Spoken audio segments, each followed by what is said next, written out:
Olá,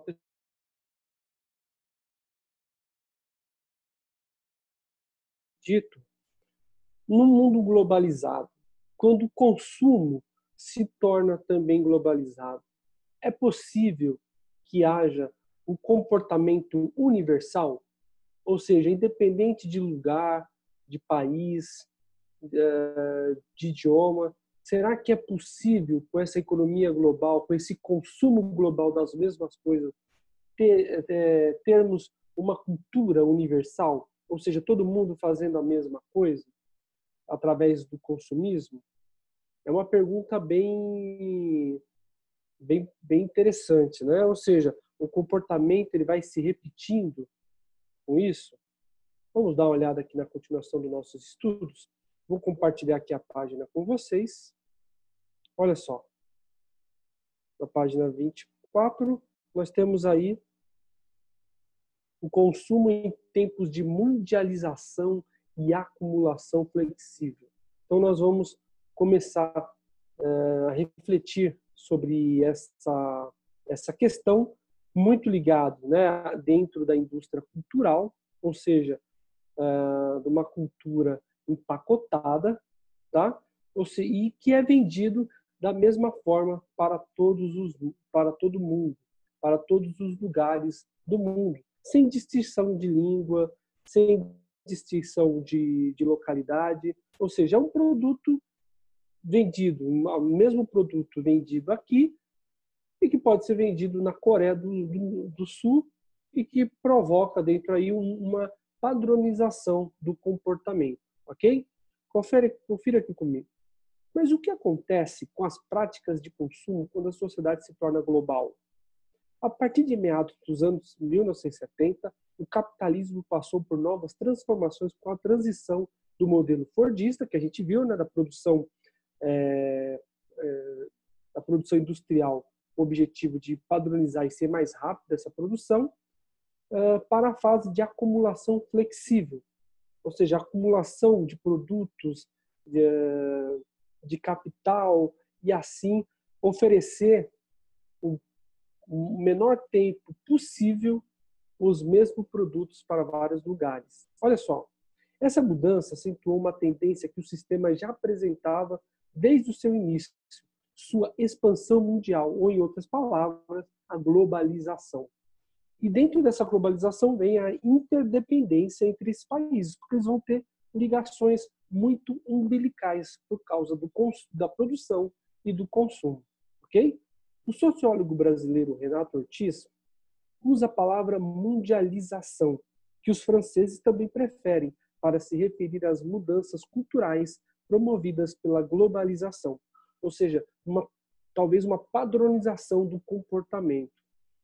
Uma das características marcantes da mundialização da cultura foi o surgimento das campanhas publicitárias e das marcas globais. Pessoal, anote isso aí, tá? Uma das características importantes da mundialização ou a globalização é a mesma coisa, da cultura foi o surgimento das campanhas publicitárias e das marcas globais que estão em todo o mundo, como iPhone, Samsung, Coca-Cola, McDonald's, ok? No Brasil, o rádio comercial só se estabeleceu na década de 1940. A televisão apenas se consolidou no fim da década de 60 e só se pôde falar em uma sociedade de consumo plenamente consolidada no início da década de 70. Naquele momento em diante, contudo, o ritmo de crescimento foi vertiginoso, acompanhando os processos de globalização econômica e a mundialização da cultura. Pessoal, isso aconteceu principalmente no auge da Guerra Fria, onde o capitalismo tinha que evitar o crescimento das ideias socialistas. Então, os Estados Unidos, o capitalismo capitaneado pelos Estados Unidos, ele teve uma forte influência, principalmente aqui no mundo ocidental, e grande parte da Europa Ocidental também, e na Europa Central, ok? Então, era uma forma, esse avanço, ele se deu também pela forma de conter a ideologia socialista, ok? Da União Soviética. Os shopping centers multiplicaram-se com rapidez, chegaram ao Brasil as cadeias de fast food, as campanhas publicitárias das marcas globais. Exemplos da cultura mundializada, compartilhada por pessoas muito diferentes em regiões de diversos globos. Jovens se identificam com o visual e as bandas de estilos musicais específicos, fãs de mangás japoneses espalhados pelo mundo, frequentadores de festas de música eletrônica. Paralelamente a isso, criam-se novos lugares de sociabilidade ou socialização, que é mais bonito, né? Como os shopping centers e as redes sociais na internet. Temos até grupos específicos hoje, né? Você pode selecionar aquilo que mais agrada ao seu gosto. Como eu falei para vocês, a indústria cultural, ela te oferece uma gama de opções, desde que o importante é que você não fique fora dela, ok? Então vamos lá. Nessas redes que não têm fronteiras e nas quais a comunicação é instantânea, pessoas com gostos iguais podem se encontrar. Eu acabei de falar. O consumo em tempos de mundialização parece preencher praticamente todas as lacunas que o Fordismo porventura tenha deixado. Laptops, smartphones, tablets e similares. Esses, ao darem a impressão de facilitar a vida, diluem inclusive a divisão entre o público e o privado. É por isso que muitas pessoas gostam, por exemplo, de estar comendo um lanche ou de estar em determinado cômodo da casa e ir lá e clicar. Por exemplo, nesse tempo de pandemia, nós podemos observar dentro das celebridades muito dia a dia na vida deles, né? O público e o privado foi misturado. Então nós tivemos inclusive várias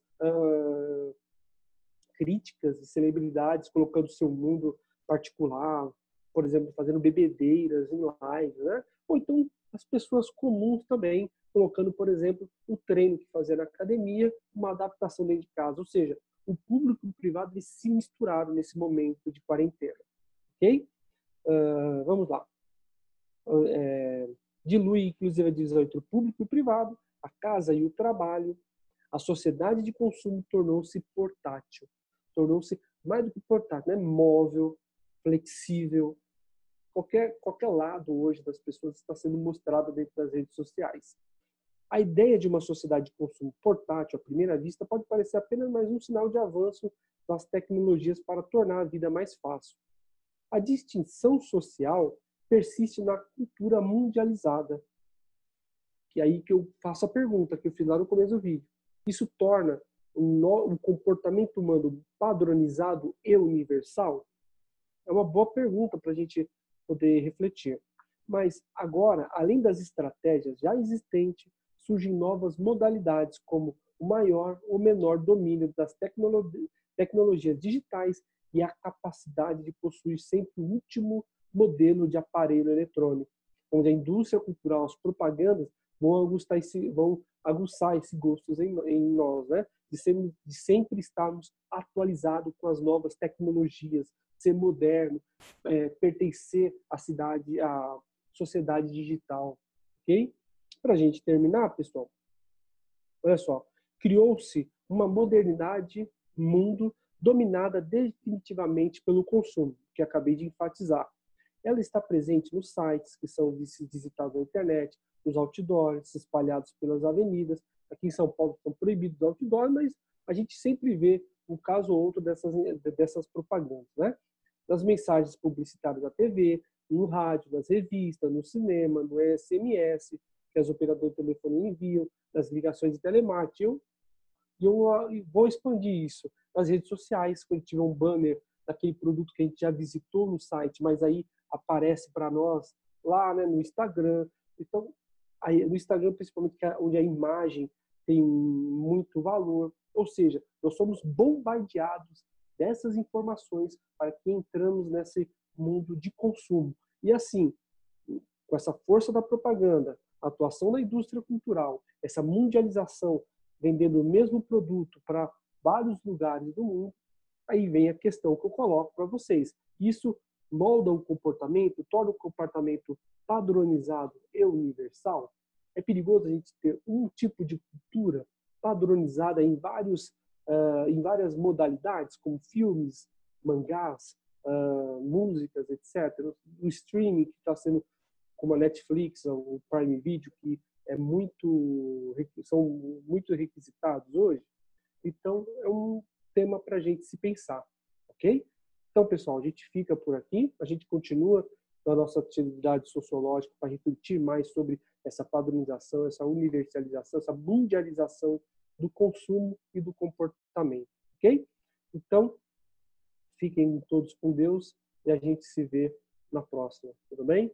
Então, dá uma lida nesse capítulo, eu acho que é interessante, que nós somos testemunha desse momento de novas tecnologias, padronização de consumo, ok? Então, fiquem todos com